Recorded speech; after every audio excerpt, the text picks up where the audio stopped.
Strangely, the biggest story today at the Lib Dem conference has actually been a Tory story. The Chief Whip, the Conservative Chief Whip, Andrew Mitchell, having an outburst at police at the gates of Downing Street, I think at the end of last week, in fact. But it's still rumbling on in the news, not helped by the fact that there's still a lack of clarity about whether he used the four-letter word pleb. I understand that some Lib Dems are quite frustrated that this story is still rumbling on and therefore keeping them off the very top of the news agenda. It also puts the Lib Dems in quite a difficult position. They're away from London, they're away from any sort of true inside track into what perhaps really happened.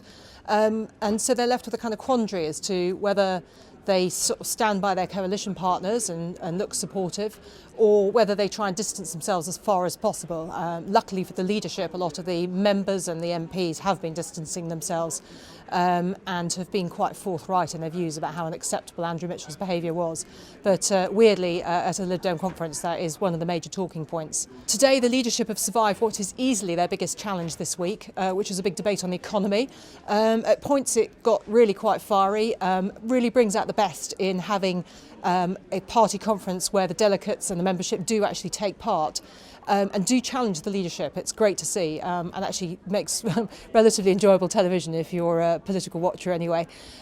They survived it very, very casually in the end. There was an overwhelming majority in favour of a motion which backed the government's austerity measures, their fiscal mandate, and that was quite a victory for them, really, because the economy and whether the government is doing the wrong thing is always going to be a big theme here. It will continue to be talked about, no doubt, and within the boundaries of the fiscal mandate there's still a really big debate to be had about what they can do.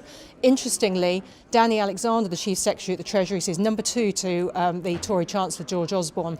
He actually moved an amendment which was even more critical of the government's policy, of his own government's policy in effect, particularly calling for a lot more green measures, a lot more green growth measures.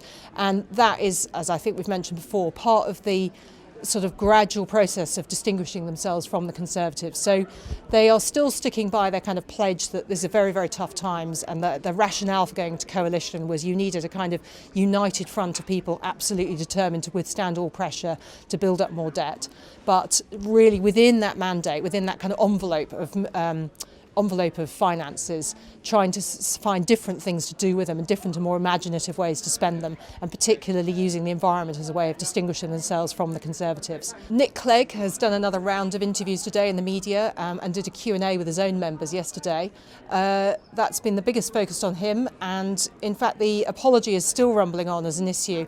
It really feels like it's running out of steam at the moment, though. There's a sort of slight sense of ennui with it, with broadcasters asking the question again and again, and it'll be interesting to see if anyone's still talking about it very much by the end of the week. I'm beginning to suspect not, or at least hoping not anyway. There's one other subject which has started to rumble around, which is the apparently poor attendance here. One columnist in particular saying that he'd been to drinks parties with more people at them.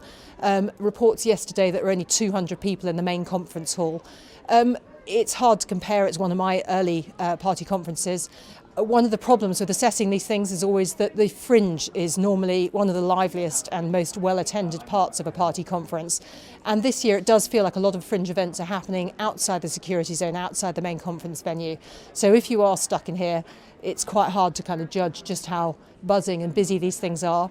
The Lib Dem head office says, in fact, that although attendance is down slightly on last year, the attendance of delegates is only down very, very fractionally, and the biggest drop in attendance is from the media, down by about 500 people. And they're still massively up on the sorts of numbers that were coming to conference before they came into power. So there are about just over 6,000 people altogether here. That's everything from party members and leadership, the media, sponsors, people exhibiting, charities, companies, pressure groups.